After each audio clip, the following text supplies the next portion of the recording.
The Kasa KD110 smart doorbell is capable of using a micro SD card of up to 128 gigabytes for local storage, as well as our Kasa Care subscription cloud service. To install, remove the cover as shown here and insert your memory card. The slot is spring-loaded for easy removal. Once installed, secure the cover with the provided screws.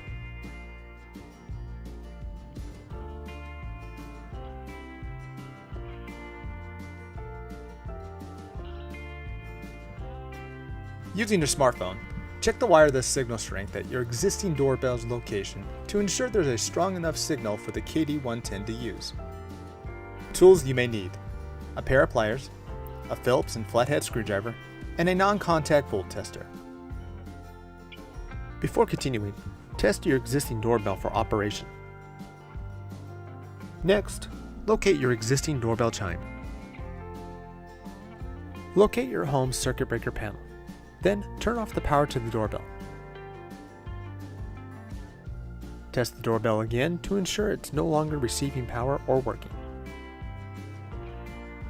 Remove the cover to your existing doorbell chime and use the non-contact volt tester to ensure there's no power going to the wires. In the app, choose which wiring method your existing chime uses to know how to install the jumper. Loosen the screws to install the jumper and then retighten to secure it. Reattach the cover to complete this step. Remove your existing doorbell. Some doorbells are secured to the wall with screws, while others like this can be removed with a flathead screwdriver. Unscrew and separate the existing doorbell from your home's wiring and set it aside. The KD110's mounting plate will need to be installed as shown here. Make sure that the arrows are facing up, and if you plan to use the angle wedge, place it behind the mounting plate and make sure to secure both with the provided screws. If your home's wiring is too short, you can use the provided wire extensions and wire nuts. Attach the KD110 to your home's wiring as shown here. One wire per screw.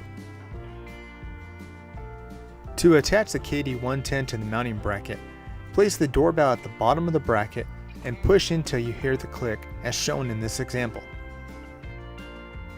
Now, return to your home circuit breaker panel and restore power to the doorbell.